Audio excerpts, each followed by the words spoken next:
was playing with a torn labrum, playing with a broken hand, trying to stay sober, no fans in the crowd. I'm getting murdered by my own fan base, and I still didn't pick up a drink or smoke or none of that. That was the biggest turning point in my career. Once I just owned up to it, was 100% honest and transparent. Sat with nutritionists, sat with strength staff, made my first All-Pro, first Pro Bowl, got a $100 million contract, changed my life in 1 year just by fully committing.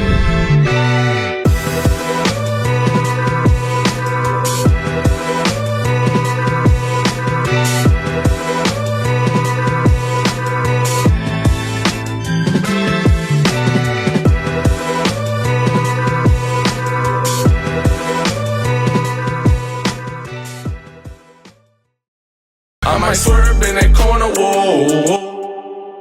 What's up, y'all? This Ball in the Family podcast. You know, I'm here with my brothers. We got one of the GOATs on that field. My dog, Maxx Crosby, pulled up. We're going to have a great pod today. We got Demo, Gelo Deuce, Banks, and young man, G3. We're going to get it cracking. Okay. Today's guest is one of the toughest players in the NFL. He's built a reputation as being a guy who never takes a play off and brings it every single snap. His journey to the NFL wasn't typical. He was a two-star recruit who earned his way into being a fourth-round draft pick by the Raiders in 2019.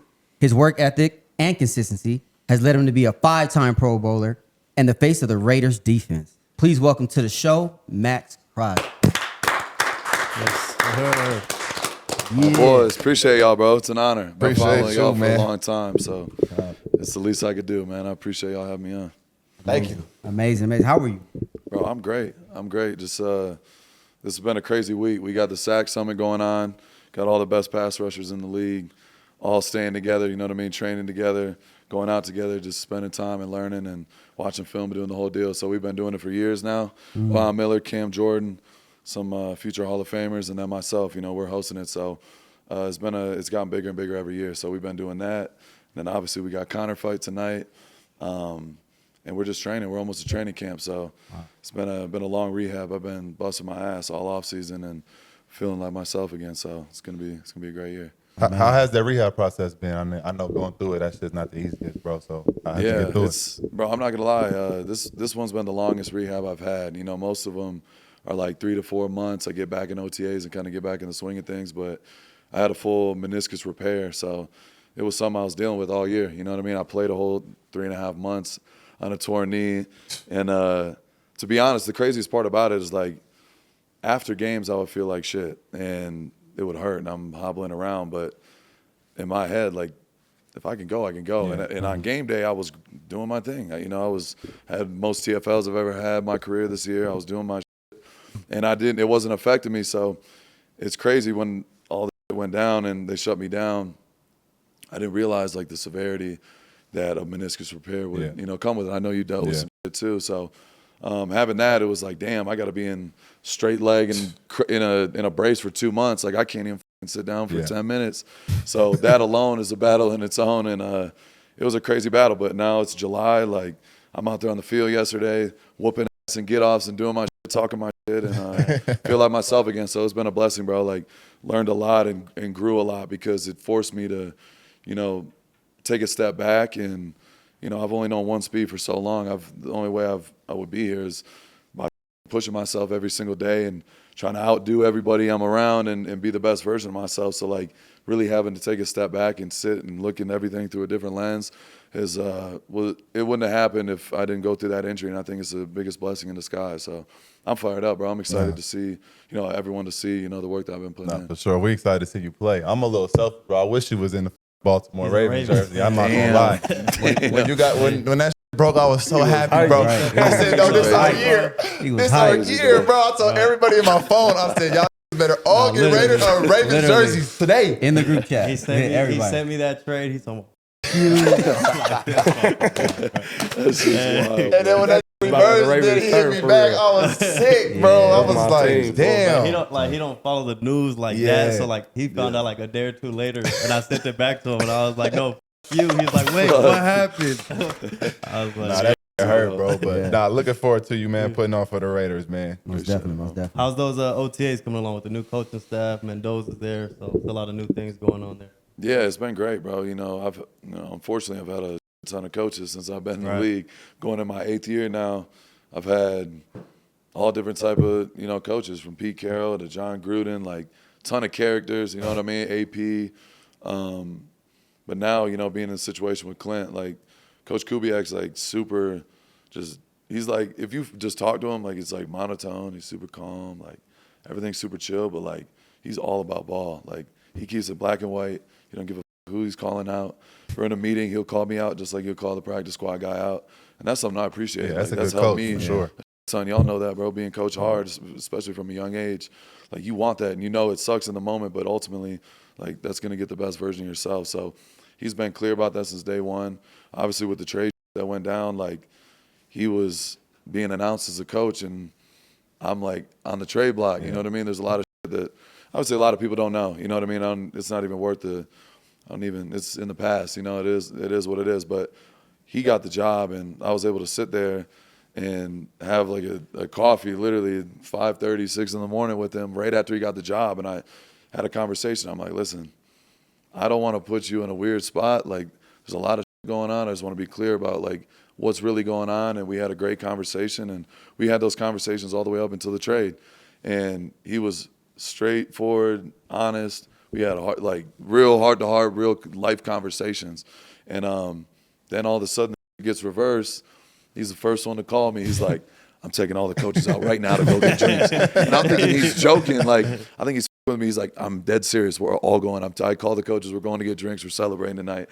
And so he's been real since the day he's got hired. And that's something you could appreciate as a player. So it's been great so far, bro. It's been a different offseason. It's been a whirlwind, to be honest. But ultimately, bro, like OTAs were great. We got we got the number 1 pick. We got Mendoza. Yeah. He's a hell of a player, and he's got a ton of potential. But ultimately, you got to do it. We got to do it now. You know what I mean? We gotta win, bro. I've been in this shit for going on 8 years, like I said, and you play the game to win. You could have individual accolades and shit like that, and that's fun and cool, and get all the money. Like I've done, I made a ton of money, and I've had a lot of personal singular success, but like it's not why I play, bro. You go out there, you want to win for the fans and make history, and that's why I play the game. Vegas to turn on his head. They don't understand how crazy the Raiders bro. will be. We win here, the shit's going to the ground. Bro. It's going insane. What? I'm a no shirt. I already know what it's gonna look like, bro. I see it every day. Amazing. Stogies, and we might bring Sapphire out there. There's all the talent. Have fun. Just do what we do. It's gonna be legendary. Me and Zoe got a bet, man. I told him, give us 2 years to reach the Super Bowl, and he got to get a Raiders tap, bro. Win the Super Bowl. Win the Super Bowl 2 years, man. Let Mendoza get a year under his belt. Next year, make a real run for it. And you'll be sitting in that tag. Hey, it's on camera now, so we can't go back. Oh, you know what's crazy? Now that the finals are over, the sports calendar is basically on pause right now. Like it's just quiet. I mean, the World Cup is going on right now. But outside of that, this happens every year. Everything wraps up, and then people are sitting there like, now what? And that used to be me. I ain't know what to do with myself. And now? And now I remember that Better's a super app. People think it's just a picks app. It's not. Yeah, it's really not. You got picks, you got the social sports book, and now they added a full social casino. Slots, table games, all of it, right in the same app. Right, the casino doesn't have an off season, bro. It surely does not. And also for new users right now, on the casino side, Better is giving you $100 in loss insurance. That's $100 better cash coverage your way if things don't go right on your first term. Yeah, I didn't even know that. So they're literally handing you a safety net to start. Yeah, and it's the same story across the whole app. Picks have no sweat tokens for new users. The social sportsbook has a no sweat entry. Everything they're offering right now is built around making sure you can't lose on your first try. Which is a wild thing to be able to say. It's a wild thing to be able to say. Better, B-E-T-R. Download it right now. Sports or no sports, there's something in it for you. Off season doesn't exist on Better. Let's go. Anyways, back to what we were talking about. Locked in. That'll be a Raiders get a ring until you like get a tap, bro. Get that Tough. In your 8 years, like, who's your favorite teammate? Damn. Bro just pounced on him. Favorite with that teammate. I mean, there's so many, bro. There's so many. But I would say, honestly, like, I can't just pick one and say this is mine. Because I don't know. It's different when, like, you're a leader. Like, being a leader, and people talk about this all the time, but, like, being a leader can be lonely at times. Because, like, you have certain type of relationships where you got to be able to hold, like, your boy, your closest boy, accountable in a certain way where it's like, I don't want to be your best friend where I say some shit that you're gonna low key look at me sideways or like, or you know what I mean? It's like a different perspective. So like the guys that I admire, you know what I mean? The Kobe's, the MJs, like those are. I talk to MJ all the time and like get advice from a guy like him and really have those conversations. Like you could be cool with everyone, you could be friends with everybody, but ultimately like you're there to win. We're not here to just be buddy and be cool and take pictures and do. Like we have to spend time together, grow those relationships, but ultimately we got to win. So I would say like there's a million different teammates that I love. My teammates right now, like they're my brothers for real. But it's a little bit different when you're in that leadership role. You got to be able to hold certain dudes accountable. So I would say ultimately like probably the most fun teammate like that I had the most laughs with and just vibe with the most is probably Chandler Jones, bro. His brother John Jones, you know Chandler,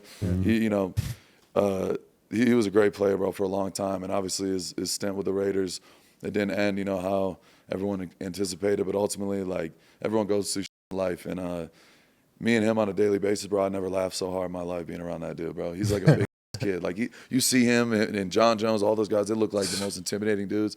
They're like big kids, bro. And me and him would be in tears every single meeting, everything. We'd just be clowning all the time. So shout out my guy Chandler, man. I hope he's doing great. And he's definitely he's got to be number one, bro. I got two questions. Pretty much the same, but one was the NFL always the dream as a kid, and two, when you were a kid and seeing where you are now, how much different is that perspective of the league to you? Because I'm only asking that because when in the NBA, like when I thought of the NBA as a kid, like when I was a little kid, it's way different than when I got into it and seen the business side of everything, all that. Yeah, no, honestly, I've always, since I was a child, I'd never had a plan B, bro. I've always wanted to live the life I'm living right now and be in the NFL and be a superstar player and make the money, provide for my family, build my own empire, you know what I mean, win a championship. Like, those are always the things I envisioned. And it's honestly like what I envisioned as a kid, I swear to God, like I feel like it's even doper than what I expected, like the life I'm living today. And that's honestly like the coolest shit to me. And that's why I don't take shit for granted. You know what I mean? I have so many good people around me, and there's been a lot of people that have come and gone, and you figure out like who's really with you, you know what I mean, in the storms and the ups and downs. But ultimately, like I've had the same dreams since I was a kid. I've been obsessed with football, basketball. Like I got a full court in my house. We be seeing your highlights, like bro. that's my Insane dream. Like highlights. as a kid, bro, like I literally like all the shit, like the house that I just built. Y'all got to pull up soon for sure. But like all the childhood things that I wanted, like the certain cars that I drive, the hoop in the crib, like the theater, like I always wanted like a speakeasy in my crib. Like I did all everything that. you Like, wanted. I feel like a kid. I don't even need to leave my house, and that's the dopest That's shit a to blessing, me. So bro. like, yeah, the life I'm living now, bro, is like even crazier than what I expected, and truly like I know it's just getting started. Because I feel like there's a lot of people that have dreams and aspirations, and once you get to that certain pinnacle, like a lot of people want to just get to the NBA, but like, what are you gonna do when you get there? You know what I mean? You want to get to the NFL, and I see a lot of guys that could be a first-round draft pick, or you know what I mean, have all these expectations, but now what? You know what I mean? I've seen so many guys like just get content and stop doing the shit that helped them get there. Like for me, I only go harder now. Like I've never gone harder than I have right now, and every year I feel like I'm trying to outdo myself because I know how hard it is to get to the league and then become a Pro Bowl and All-Pro guy, but then stay there. You know what I mean? It only gets harder. So like, I try to check every single box and some, and that gives me peace. And that's why, like on the field, like, and sure, you probably watch me more than anybody. Like, I'm having fun out there, bro. I'm letting loose. I'm not thinking about shit because I know I did everything in my power to go do it. And I'll go through hell. I've had 8 surgeries in 7 years. I've fucking battled addiction. I've been 6 years sober. Like, I've been through hell and back, bro. I did not have an easy route to get here. So, like, you always hear chatter. You hear all the outside noise, all this shit. Is Max tripping? Is he doing this? Why is he? And everyone has an opinion, but ultimately, like, I really don't give a fuck. I'm living my dream, bro, and I'm truly being myself every day. And, like, these two are with me at Eastern. Like, they'll attest to me, and I promise if I wasn't in the room, they would say the same shit. Like, that same type of energy is contagious, and I never want to be a shell of myself. I always want to just be the fullest version of myself, and that's what I'm living. So, like, when I got into the NFL, I really didn't know what to expect. You have this vision, and like you say, you go to the NBA, you're like, damn. Like, you always dream about the bright lights and playing in front of 20,000. Or for the NFL, you got 70, 80,000. I'll never forget my first game, bro, in Oakland in the Coliseum. We're playing on a fucking baseball diamond. And it's Monday Night Football. Shit's crazy playing in the dirt, for real. And it's Monday Night Football versus the Denver Broncos, my first game ever. And I remember going out there, like, I'm having these, the night before you're thinking about how it's going to go and what's going to happen. And, bro, I felt like I couldn't even feel my body when I went on the field, bro. I couldn't feel my legs. I feel like I wasn't connected. I was so it was so holy shit, I really am here, bro.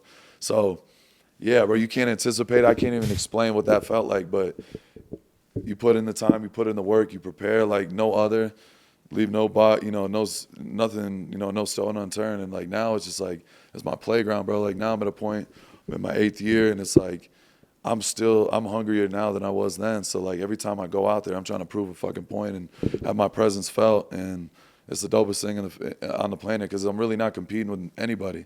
I'm competing with myself every day. Like nobody's getting me up at 4 a.m. I do it every fucking day because I know it's gonna help me. It just gives me that mental edge. Even though some people say I need to sleep 9 hours, I know for me, like if I'm getting up at 4 o'clock, like I'm getting a win right out the gate. Because I fucking hate getting up that early, but I'm gonna do it every time because I'm trying to push new limits and just keep getting, better at what I do. So that's a long-winded answer, but like truly, No, bro, your it's a answers blessing. are great, bro. Like, Amazing. I ain't gonna lie, I never played football, but I'm you ready made to me run want to through a throw wall. some motherfucking pads on right Man, now. seriously. I know I gotta get in that weight room. Get the weight I gotta room. get that weight Hey, room. dog. you play some Pushing. DB, receiver, for sure. So we know you're not shy on talking on the field. You're always talking, backing it up too. What's that one matchup you look forward to every season that you got to play? Whether it's Mahomes, Chargers. It's the division, bro. Yeah, the Every division. division game, and that's the thing. Everyone always obviously highlights me versus Mahomes because the whole Netflix shit, and everyone kind of got to see the behind the scenes of how much shit we talk and have that rivalry. But ultimately, any teammate I've had or any team that I play, I do that with everybody. Yeah. But those division games, they mean a little bit more. So the Justin Herbert, the Patrick Mahomes, and now obviously Bo Nix. I know when I line up in those games, it means a little bit more. Right, And it it doesn't does. mean I'm going harder than I would or trying to press, but it's just I like having that pressure. And you see the clips of me fucking talking crazy and saying shit, or I do it for myself. I don't even give a fuck about them. I do it so I have to go do it. I have to go make a play. I like putting that pressure on me because if I'm out there talking crazy and getting my ass locked up, I look like a clown. Yeah. But I like putting that pressure on me, so it's I got no fucking choice. I'm going to find a way. You give me 4 quarters, I'm going to find a way. I don't give a fuck who you put in front of me. I don't care who's playing, what moment it is. I'm going to find a way. So that's the reverse psychology that I do with myself, and it's worked my whole life because, I don't know. I just I feel like when my back's against the wall, that's when I'm at my best. So those matchups are always insane. And our division, especially the fans, I hate all the fans in Denver. I personally, The Charger fans, I dislike the Chargers the most. I'm not gonna lie, bro. Hey. You're 100% spot on. It's funny. They're the Everyone worst, thinks bro. Chiefs. I hate them all, but something about the Charger fans pissed me off at a different Never level. won anything. Just Oh, I chatting. hate them. I hate them, and I'll gladly say it, bro. No, for real. Though. Yeah, I hate the hilarious. Chargers, bro. That's They're the worst because they got 10 fans, and they all think they know everything. Nah, for Right. sure. Hey, turn the fucking that. film on, bro. Look up the numbers. Fuck are we talking? Oh, how is Fernando Mendoza, getting comfortable with Vegas, man? How is he? Yeah, bro. It's funny. He's the number 1 overall pick, obviously. Won the Heisman, 16-0. Did everything he can accomplish. Won the Natty. You would never know if you met him. You know what I mean? He's got it's funny, as a rookie, you expect guys to be a certain way. You have this idea from watching an interview or whatever. But he's really one of the guys. And he's young, just like any rookie. It doesn't matter what you did in college. You got to come in the league. You start at ground zero and got to earn that respect. And for him, he's a quarterback, so it's a little different. You know what I mean? You have to be you need a quarterback in the NFL to win. That's point blank period. If you don't got a guy, you better have fucking 85 Bears on your defense, or you're not gonna have a chance in this day and age.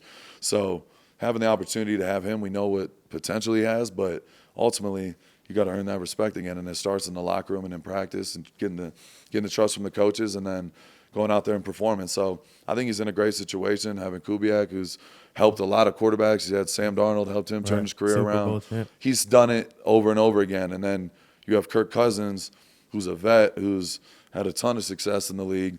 He's probably going to be the starter. I don't know. But you bring in a vet like that on purpose so you don't have to rush the rookie in there to go out there and throw him in the wolves. So I think he's set up in a great position right now to have a lot of success, and I know they have a plan for him, and he's just been himself since day one, bro. He's cool. I like him a lot. How big is the jump from college ball to the pros? I mean, it's a big. It's so much different. Yeah. It's so much different. I wouldn't even say like, and you hit on it, earlier. It's like the business side. Like you don't realize like when you're in college, everyone's on the same. Especially when we played, Shit. like there was no NIL. Yeah. Like we weren't. was Everyone's on the behind- same. yeah. Everyone's too struggling late, the same. man. We got It was too late. $1,800 a month. Half's going to rent, and you got $900 to figure it out. Yeah. You know what I mean? So it's like everyone's on that playing field, and it was just different. But then you get to the NFL, and there's business. Like you see guys actually make business decisions when it comes to that. Like, shit, I just have always looked at the game the same way. Like I never wanted to cross business and performance and play in the locker room. So like I really do struggle with that because you have people sitting in air conditioning up in the third floor, like making decisions about guys that are going and risking their life and putting their shit on the line. Yeah. And they're sitting back there chilling and they think they got all the answers. And like for me, it's nothing against like our personal people or any of the other teams. It's just like for me, it's a different concept. So I always, as a player, I never wanted to put my mind in a business oriented spot when it comes to like being a leader or being myself or talking. I need to tone it down and say it this way. Like I go in interviews and I talk like myself, and I've always felt like that. I always come out better when I'm just myself. If I cuss, I cuss. I really don't give a fuck. I don't mean it bad for the kids. No, I it's all love the good, kids. man. I got It's a all beautiful good. daughter. Like, but I'm not gonna just be some PR trained robot. Like I've always wanted to be myself. I got my neck tatted before my body because I just want people to be like, I just want a neck tat. Like, you know what I mean? Like that's just how I am. Like I'm No, for bold with sure. how I do shit, and like that's another one. Like that's just pressure, added pressure. Like I feel like if you always just be yourself, bro, people are gonna gravitate towards that, and that's why like I take a lot of pride in being voted by my teammates as a captain because I never try to be something I'm not. And everyone has an opinion or like thinks they know how I am or operate, but like I truly believe like my friends and my circle and my teammates would go to bat for me if I wasn't in the room, and like that's the best part of it. So yeah, bro, it's an interesting thing, but I truly I feel like the locker room is everything. You know what I mean? Like No, for sure. the business part of it, like you got to take care of your contracts and shit. And Yeah. obviously that's why you hire the right people. You got to have investment teams. You got to have the right people around you. But I never try to get that being a business mind or like, all right, I'm not playing that many snaps this time because of this or that. Like I just look at it one way. Fucking see ball, Go get ball, hunt shit down. So yeah. What's up? Okay, let's talk about some off the field stuff right now. Do you think being an athlete makes it harder to share your journey? Honestly, no. I think it makes it easier. You know, we got a platform. So I think at first, you know, you can be guarded a little bit just because you don't know how people are going to react. I think with my situation, like I came in the league, I'm a 4th-round pick. Nobody really had expectations for me. And I have 10 sacks as a rookie. I'm a runner-up for Rookie of the Year and shit. And, like, I'm getting all this attention out of nowhere. And it was new to me. And I go to my second year, I got all these expectations now. You're supposed to be the guy, you're this, you're that. And I'm partying my ass off. Like I literally went into training camp out of rehab. Like I went to rehab right when I moved to Vegas. COVID hit, I went right into rehab. I got literally kidnapped basically. Sent to LA, I'm in a rehab for 30 days. Went to a sober living for like 3 to 4 months. Then went right into an NFL training camp. I didn't have the proper training, none of that. And I was just going off the muscle, like, fuck it, I'm going to figure it out. But I got all these expectations. Nobody really knows what's going on. Yeah. So I'm going through that alone. And then I go into the season, I don't perform the way I did my rookie year. It wasn't like I was terrible, but I wasn't who I was. I'm overweight. I'm eating my feelings away, just trying to stay afloat, stay clean, and do my shit. And so I'm taking all this heat from the fans and all this shit. And they don't really know what's going on and the battles I went through. So, like, in my head, I look at it like I have an opportunity to give back to people that are going through the shit I went through. Doesn't matter if you're a football player, if you're a fucking flight attendant, whatever you do. I think everyone has a platform to a degree. For us, we got a bigger platform. You know, a lot of thousands and hundreds of thousands of people watch and tune in. And, like, after my first year being sober, it just, for me, I saw one of my teammates, Darren Waller, he was like open about it. So it kind of gave me confidence, like, shit, why don't I tell my story? Like, this is really what I went through. This is what I've been going through. So, like, I got that year sober and just decided, like, shit, I'm going to just be honest. And I went on one of my boys' podcasts, Busting with the Boys. Will Compton's my dog. He gave me a platform to tell my story. And then, you know, a year later, I cleaned my whole life up, went and got surgery. I was playing with a torn labrum, playing with a broken hand, trying to stay sober, no fans in the crowd. I'm getting murdered by my own fan base, and I still didn't pick up a drink or smoke or none of that. And that was like the biggest year that changed my life, because I know a lot of people would have fucking folded, and I was at my lowest of lows, bro, like my confidence, my everything. But I stayed to it, and I got those surgeries, went back to Vegas. I was with my wife. We watched Last Dance. That's why I love MJ like so much. I swear to God, bro, we sat in the fucking hotel room, watched Last Dance, top to bottom. And I just talked to her. I'm like, I've made it this fucking far, and I've been getting after it, partying, doing all my shit. Like, that's the only thing I haven't cleaned up in my life. Like, I'm trying to be great. I love this shit more than anything. Like, my world is football, bro. There's no happier place. Y'all saw me on the field yesterday. I felt like a little kid running around. Like, that's my place. So I go get those surgeries, do my shit, and I tell my story. I tell everybody what I was going through, and the response was dope. Like, there's obviously mixed reviews. You got your fucking Chargers fans and shit. This fucking crackhead motherfucker. I'm like, fuck y'all motherfuckers. I'm still whooping y'all's ass. But ultimately, like, that was the biggest turning point in my career, because once I made that decision, once I just owned up to it, was 100% honest and transparent, like, going into that next season, like I said, I watched that Last Dance. I went back to Vegas, sat with nutritionists, sat with strength staff. I'm like, I don't care what the food tastes like. I'm going on full meal prep, training. What time you want me here? I'm going to do everything under the sun. Like, I'm going to fucking get everything on point. I went to that third season, and I fucking made my first All-Pro, first Pro Bowl, got a $100 million contract, changed my fucking life in 1 year just by fucking fully committing and just being transparent and open about where I was in my life, because I was fucking running and had this fake facade going on for so long. I couldn't run that race anymore. So, like, just letting go and just being myself to the fans, to the world, that's fucking hard. It's not easy at all, but ultimately it's the best decision I ever made, and I never look back. That's why I take it so serious now. And, like, I'm over 6 years sober now, and I made, a lot of generational type money, and I'm living the life that I want to live, and it's true. Like, I'm not perfect. I'm not sitting here like I'm sober, I got everything figured out. No, like, I'm still a fucking work in progress. I'm still growing. Sometimes it's hard. Sometimes I want to snap on a fucking fan. Sometimes, like, fuck you. You don't know what you're talking about. That's still me. But, like, I'm constantly working on myself and trying to evolve across the board, and try to influence the ones that are around me every single day to do the same. So that's really what it comes down to. So, yeah, it's not easy, but I think once you really just are open and honest about where you're at in life, it makes you don't have to live like you're not living a lie. You're not like, you don't have to remember what you told this person. Like, you're just open and honest with shit, and I think that's the easiest way to live. Amazing, man. So your rookie year, you were drafted 4th round. They drafted Cleveland Farrell, I think, top 5. Yeah, 4th overall. You basically came out of nowhere. Like, did you expect to get that opportunity your rookie year? That was just work and practice where you got that? I really didn't, bro, and it's crazy. Yesterday, my rookie year, my D-line coach, Brenson Buckner, he was at my sack summit working the drills with the young guys, and, like, it was the coolest shit to me, because when I was a rookie, he was my guy. So I'm coming in the league, I'm thinking, like, okay, I killed shit in college. Even against the SEC teams, the Big Ten, like, I always held it down, I always had big games and shit, but, like, the league is different. I get drafted 4th round, I know it's a business. Clee is the 4th overall, we got drafted same position. Right. I'm like, I feel like I should be getting the same type of looks he's getting, but he was the starter right out the gate no matter what, because where he's drafted. And that's the business shit. Yeah. And in my head, like, I'm like, fuck this. And I love Clee. Like, that's my dog to this day. I just was with him yesterday, but, like, he knows how it was. Like, I'm like, what the fuck? Like, I'm out here killing, I'm doing my thing, whatever. So I had to really earn it.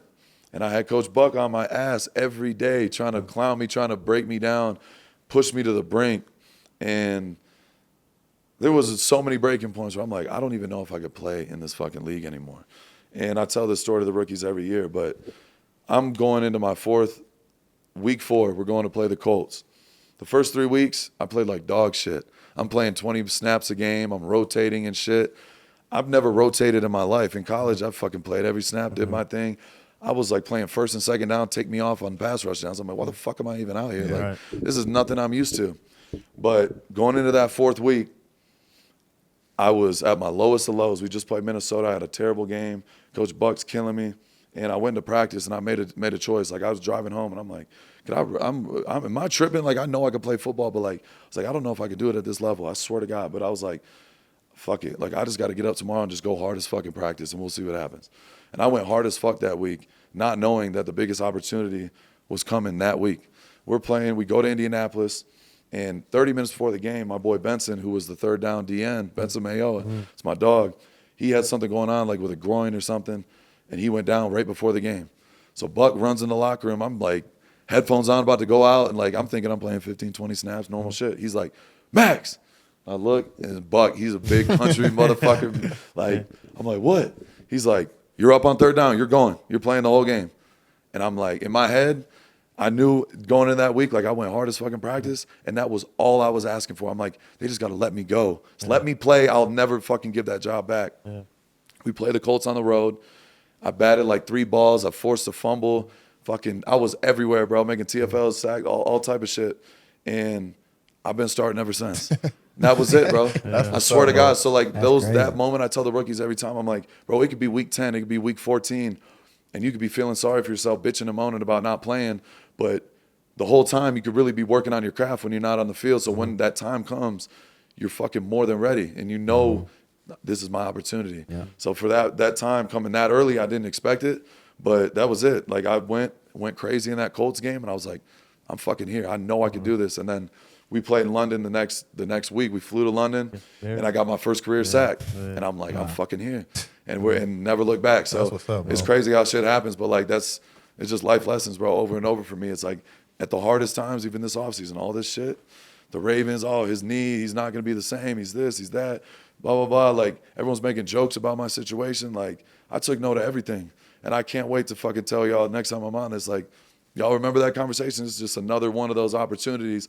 I can fall into that trap, or I can fucking show the world like I'm not like everybody else. You can say, yeah, well, he went through this, or he's been banged up, but there's one me, bro, and I know myself. I'll bet on myself every single time. Real. I need to do some push-ups. Man, for real. All right, so we got some games we're going to play right now, man. If you've seen Saw, he's the game. He's the jigsaw guy, man. Jigsaw. NFL court, man. It's called Guilty or Not Guilty. The QB gets too much credit for wins. Guilty or not? I would say not guilty. I mean, you need a quarterback, bro. Like that's my best friend right there. He's a quarterback.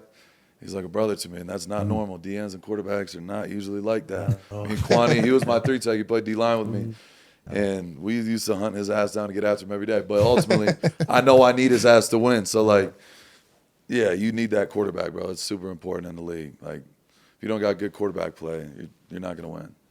Got it. Okay. Sacks should count more than interceptions. I don't know. I'll say not guilty. And being a pass rusher, like, probably expect me to say different, but like you get 5 picks as a corner, like you're all Pro Bowl the whole night. If you get 5 sacks, you're not a starter. You know what I mean? So like, you know what I mean? It's different. So picks mean more. You take the ball away, you change the game. And if you're a corner, typically a lot of those corners don't have great ball skills like that, like catching.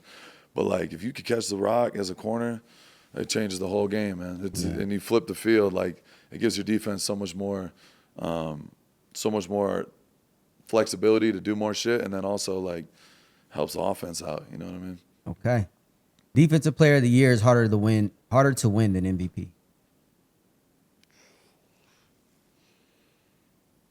Well, you can't. Before you answer that, if you're a defensive player, can you win MVP or no? You can. You can. But that's, I would say, I guess to say it's not. I mean, not It's guilty. 2 different awards. Yeah, the last one to do is Lawrence Taylor, and he was there yesterday at our sack summit. That shit was dope.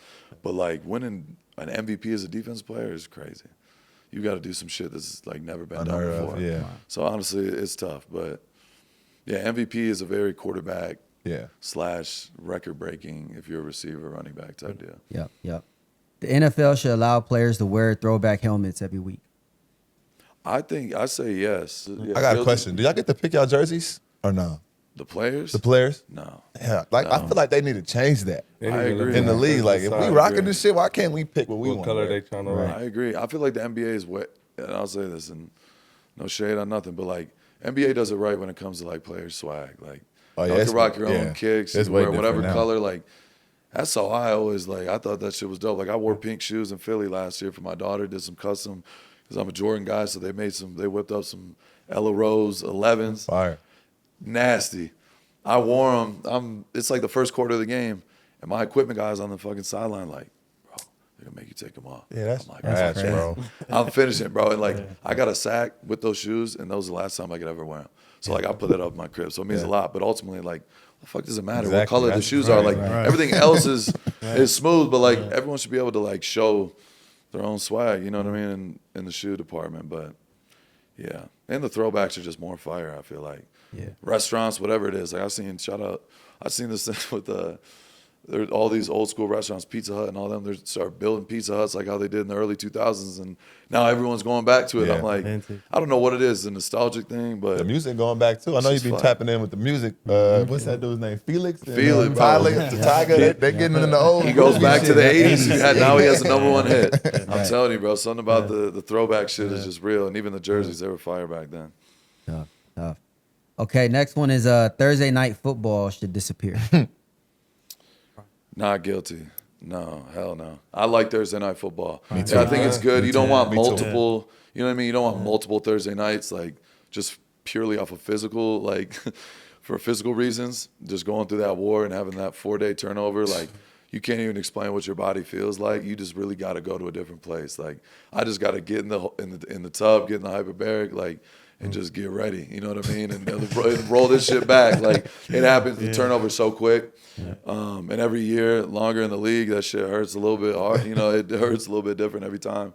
But like, I like Thursday night football. I know the whole world's watching, so like, any prime time, like I love that shit. Tough. Offensive holding gets called way too inconsistent. I'll say guilty, yeah, for sure. I mean, the thing is like you're gonna get held as a D lineman, and if you're winning a lot and you're whooping a lot of ass, they're not really gonna give you the benefit of the doubt. You know what I mean? And it's a weird like thing. Like they expect the refs, they expect you to win all the time. So like if you're getting held a little bit, they're not. I'll be like, what the fuck you looking at? And he'd be like, All bro, that I can shit. call it every time. He's like, we're trying to play a game. I can't do it every time. But I'm like, a hold's a fucking hold. The dude's tackled me to the ground. What the fuck else you want me to do? But like, that just comes with it. You know what I mean? You have to realize you're gonna get held as part of the game, and you know it's just annoying when refs are inconsistent with it. I'll say if they're consistent, like listen, if it's blatant, I'll call it. If it's not super egregious, like we're probably not gonna throw it, I'll accept that and be like, all right, bet we're cool with that. Tough. Last one is every team should have one challenge specifically for penalty. One challenge for penalties. Like the reverse of penalty. Like an NBA review. You're saying like review review wise? Yeah, review. You can't review in the NFL. Hell no. No, you can't. Like, there's instant replay, but like not for penalties, really. Oh, I think they should have that. Yeah, I mean, I why didn't know not? Like, if it's something crazy, like you go back to like the Saints versus Vikings in the playoffs that one year.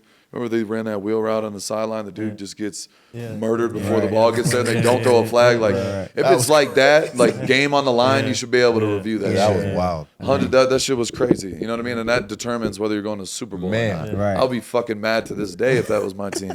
So yeah, I think you definitely should. You know what I mean? Especially with the technology nowadays. Yeah. You got to get it right. That was my last question. That's what's up. That was a good one. Man. We got rapid fire too. First one we got is what's the most annoying thing about social media? Uneducated people acting like they're educated. We're at a high all-time crisis in that right now. Yeah, all time. And that I'm not even talking about fans. I'm talking about the people that are getting paid to do that shit. Right. That shit's at all time low.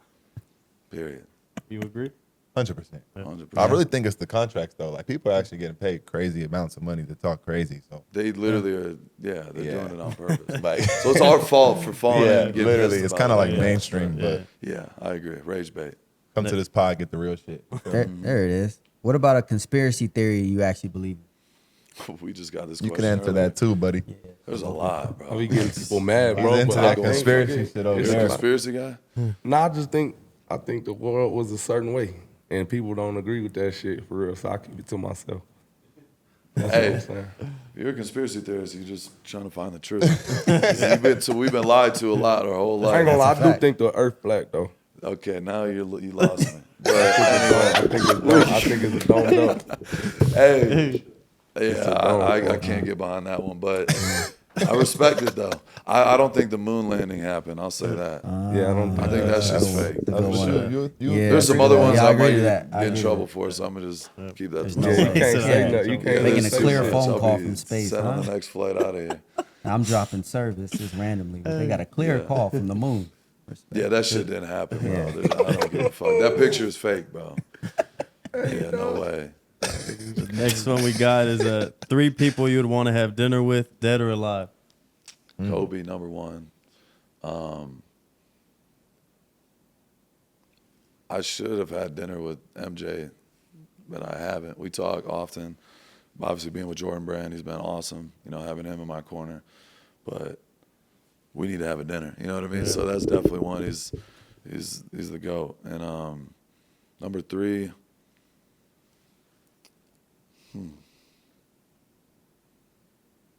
That's tough, bro. And this is just athletes or just people in just general? Anybody. People in general. Yeah. Damn. There's so many. Fuck it, I'll pull up, bro. I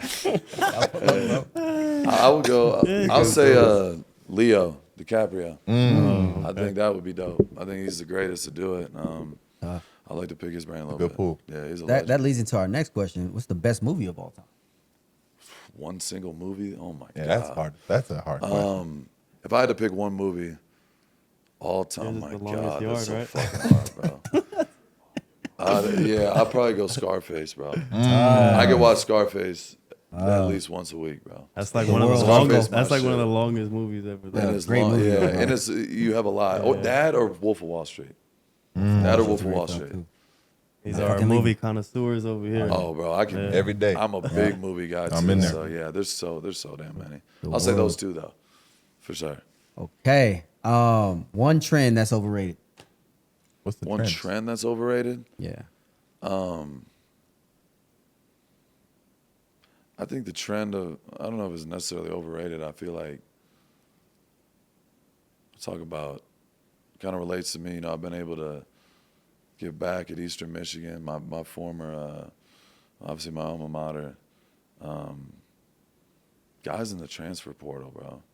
I just look at them like, if you transfer 1, 2, 3, 4 Yeah. times, like Yeah. any of those guys getting drafted to our team, I look at them a little sideways, like, you're soft. And that's, I keep it to myself a little bit, but like, you better have a good fucking reason to transfer 3 fucking times, bro. Like, I trust me, there was a million times I wanted to go to Eastern. Like, there were times where I'm like, fuck it, I'm leaving this shit, I'm done. I didn't have no fucking option. And I had to thug that shit out. So nowadays, it just become like, I feel like a trend. And they feel like they're pros now. And I just think that shit's lame, transferring all the time. Like, I get it one time if it's a reasonable, Right. like an actual good reason. But like, there's dudes that come in, they're like, yeah, I went to Cal, South Carolina, Georgia Tech, and also Georgia. I'm like, how the fuck you do that 5 years, bro? They went on. That doesn't make any sense to me. But yeah, I'll say that's a very overrated. I hate seeing that shit. That's a great answer. Great answer. Last question. Most overrated NFL player of all time. All time. I mean, this is the thing. If you pick someone current, it's gonna be bad. If you pick someone in the past, you're disrespecting the history of the game. Yeah. I'll say this. I mean, I love the dude, and I wanted him to be great. Like, just watching his documentary and shit, but it'd probably be Brian Bosworth. Like, he had all the hype in the world. He was coming in, supposed to be the next great linebacker. His career was cut really short. He had steroid issues, injury issues. Bo Jackson ran through him in the end zone. It was a big moment. He just never panned out to be that guy. And for me, like, looking back, he was a dope-ass player. Like, he was different in his own right. He was like a WWE guy playing football. But just never panned out. So I'll say Bosworth. But I do have love for Bosworth. But I Who's feel your like favorite? that's- Who's your favorite football player of all time, though? Favorite Personal. all-time Megatron, Calvin Johnson. I grew up in Michigan, so like Fire. my mom's born in Detroit. I got a lot of family in Detroit, Flint area. So I was a big Lions fan growing up. So Megatron was my guy. That's what's up. Barry Sanders guy. I was too. I'm too young yeah, for yeah. that, but Megatron and Sue, I was diehard Lions, bro, just like you are. You know, with the team now. So yeah. So for the Raider fans, man, what's one rookie other than Mendoza that they can look forward to to seeing this season that's gonna shine? There's a lot of guys, bro. But I would say Zeke Masses out of Cal. He was an All-American last year. Ended up slipping to, I think, 6th or 7th round. In OTAs, that dude looks different, bro. He looks different. He's making plays everywhere, interceptions, confidence. He's a Florida guy. Florida guys are wired a little bit different. If you know, you know. He carries himself a little bit different than most rookies you see. So I think he's got an opportunity to play a lot. What's the main reason people don't try these online casino apps? They don't want to lose money on something they never used before. Yep, exactly. And that is specifically what Better just eliminated for new users on their app. Lost insurance. 100 loss insurance. You download Better, you try the casino, slots, table games, whatever you're into, and if you come up short, they cover you back up to 100 in Better cash. The one thing that was stopping you is gone now. It's like they looked at every reason someone would say no and just removed it. That's exactly what they did. And this is on top of what the app already is. Picks with no sweat tokens, the sports book with its own no sweat entry. Every new user's offer right now is built the same way. We got you on your first try, win or lose. Meanwhile, all the major sports are on a break, and people are just sitting there with nothing to do. Better Casino is live right now. Right now, all year. Better, B-E-T-R. Download it, claim your 100 in loss insurance, and try the casino for your first time knowing you're already covered. The safety net is already there. But anyways, back to what we were saying. Fire. Tough. I appreciate it, bro. This is dope. And I want to tell y'all a story. Like, when I was coming to the league and I was young, bro, I followed y'all's story, bro, the whole ball family. So, like, Much love, seeing bro. y'all, bro, UCLA, bro, I was rooting for you heavy. Gelo, you guys went to Lithuania, did the whole deal. Like, I swear to God, bro. And it was unpopular at the time. You know, it was a back and forth. Yeah.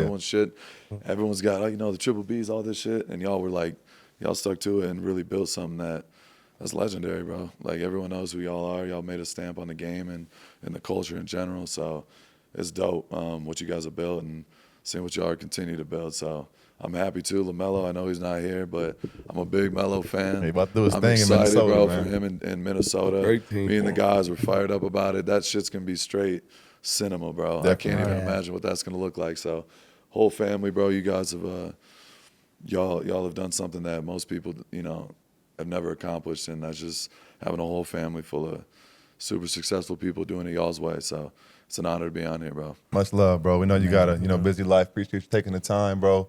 Nothing but love and respect. Wish you the best moving forward. Like, comment, share, subscribe. Let us know who y'all want to see next week, and we'll catch y'all then. Peace.